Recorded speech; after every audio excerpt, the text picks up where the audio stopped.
What's up, YouTube? Haven't put out in a video in quite a while, so I wanted to refresh my stuff. I'm on my phone, so you have to forgive it's a little shaky. Cash flow. Okay, so this is the motivation part. And how many of you know that money does motivate?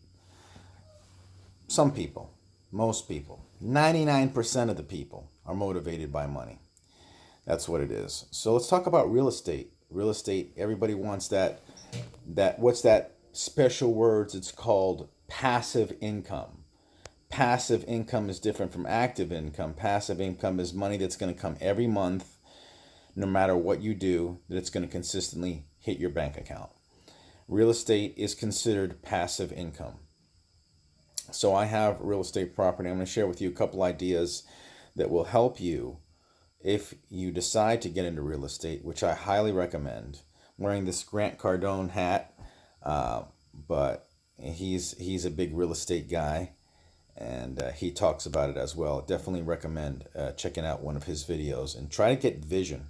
Try to get vision for yourself as far as where you want to be in your life, and the way he lives, and picture yourself living that kind of lifestyle, having that financial freedom. So with that being said, one of the things you need to do when you're looking as an investor and you're looking to buy real estate for a first time purchase or a second purchase or another investment property, you always want to look at the condo association bylaws. In other words, here in Florida, I live in South Florida, there's condo association bylaws which are run by the condo associations. For example, some of them will give you limits. You can't rent to under 55. Okay, and you can't rent for the first year. That's a big one. So you have to understand that your money's going to be tied up if you don't pay attention. And you have to, obviously, fixer uppers are the best deals that you can find, as opposed to turnkey. Turnkey is when you turn the key and everything's ready. Everything's ready to be rented. Those are the most expensive properties. As an investor, you want to get a fixer upper, and you have to learn a trade, learn how to do it, or get people that know how to do it and hire the right people. That's very important. Another thing with dealing, I'm going to share with you some wisdom, okay, some things that I've learned that'll hopefully help you, and maybe you could share it with someone who's thinking about becoming a real estate investor or something like that. Another thing you want to do is when you hire contractors, always keep the money hostage until the job is done right. Never pay in advance. I did that one time with an electrician and I lost my money. Okay, it wasn't that much. It was like $100, $130, something like that. But I'll never do that again. Always pay half when he shows up with the equipment and he's there doing the work. Here's half. And you keep the equipment, you keep the hardware. And then once he's done and it's done to your satisfaction, then you go ahead and pay him. Make sure you follow up and check that it's done right. That's very, very important because they don't care. They don't give a damn. They just want to get their money as soon as they can and get out of there. Another thing they'll do is let's say you look on Craigslist and you try to hire a contractor, and what he'll do is he'll be the contractor, he'll be the face, he'll be like the sales guy, and you think you're hiring him, but he'll subcontract it to somebody else. So the day that the work is going to be done, you have another guy showed up, and you're like, "Who are you? I never met you." It's like, "Oh yeah, I'm here to do the work that Dave sent me." Well, you hired Dave. You didn't hire this other guy. So what he does is he pays the guy who's doing the work as little as possible, and then he goes out and looks for another job. So that's the thing. Sometimes you hire somebody who's incompetent and doesn't know what they're doing. That's why you have to protect yourself. You have to make sure you keep the money. You say, "Look, I'm not going to pay until this is done right." I was putting granite into a home one time, and this was really nice granite that I had picked, and it wasn't done right. They did something with the edge, and it wasn't polished, and they wanted to keep it. I said, "No." I said, "You're not keeping it." I said, "It stays here with me. It's mine." I said, "I paid for it. I gave you half." And what it was is upon delivery, like I had to pay the other half.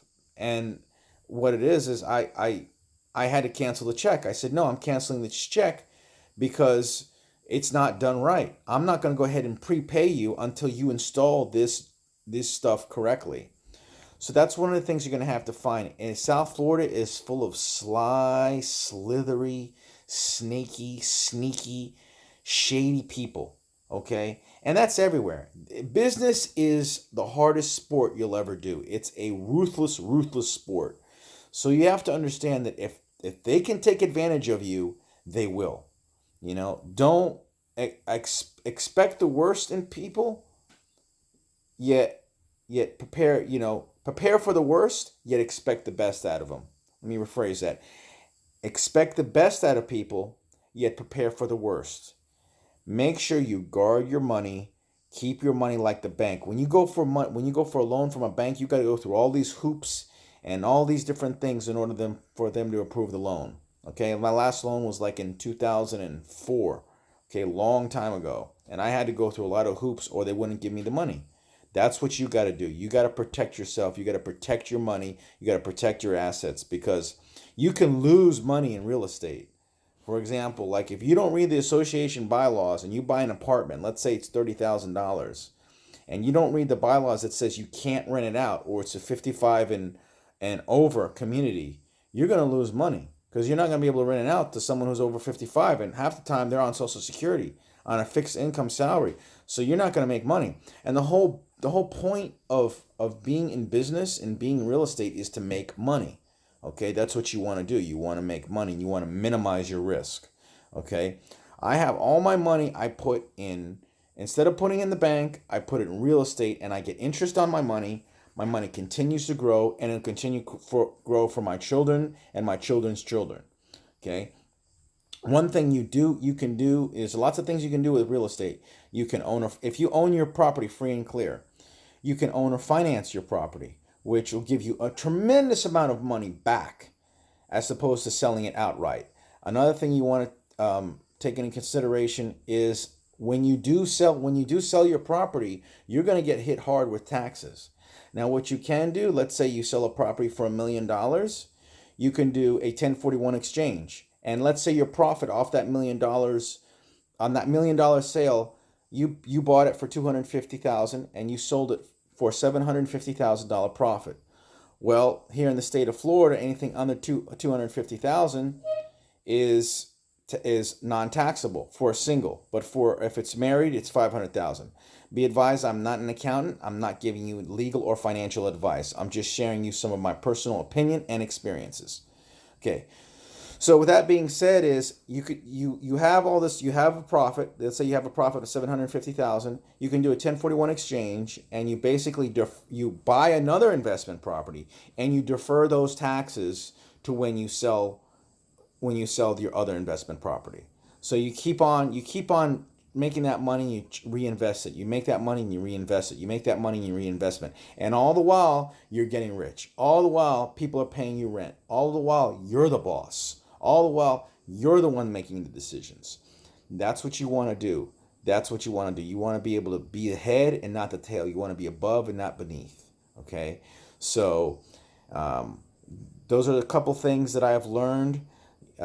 How you can find good deals. Okay, how you find good deals is time, consistency, and most importantly, and the most important ingredient is perseverance. It took me years, literally years, to buy my properties.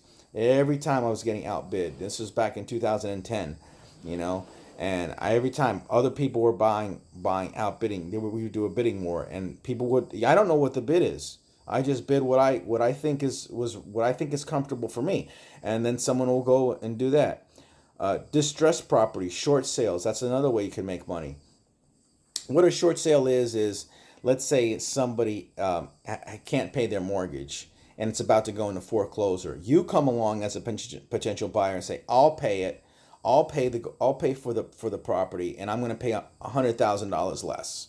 The bank will consider your offer, and that's called a short sale. Now, while they're taking into consideration, it takes about like 5 or 6 months or something like that. So you'll be waiting a long time, but you lose nothing. I mean, it's still a good deal. If you're paying cash. I'm talking about if you're paying cash. Some deals you can find for $20,000, $30,000, $40,000. Okay, it's all about the cash flow. It's all about assets that are going to give you money for the rest of your life. Take that asset, Take that money that you're making every single month and go buy yourself a nice car if you want, okay? Or lease a car, because you can do that as a tax write-off. Forget about the car. I'm going to tell you right now. Forget about buying these big ass expensive cars and caring about what others think. My car is old, okay? But I've got several properties, all right? And that's what's important. I don't really care. I have a nice car. Don't get me wrong. I mean, I don't drive a piece of junk. But the point is, I want to have passive income, money coming in every month, the financial freedom to go where I want to go, to fly where I want to fly, and be able to be free to do what I want to do. Okay? Thanks for watching. If you have any questions, leave it in the comment sections below. This is something that I enjoy doing. It's one of the many things, and be skilled. I'll leave you with this last piece of advice. If you decide to go into real estate, it's a great business. You can make a lot of money with it. You can become a millionaire. You literally can become a millionaire in real estate many, many, many, many times over if you really dedicate yourself to it. But learn a skill. In other words, learn basic stuff like plumbing, learn basic stuff like electrical, learn basic stuff so you don't go ahead and get taken advantage of. It will save you thousands and thousands and thousands of dollars.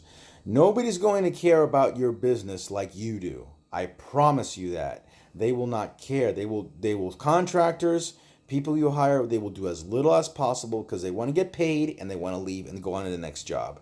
And that's the brutal, harsh reality. Thanks for watching. Stay motivated. Never give up on your dreams. And I'll talk to you next time.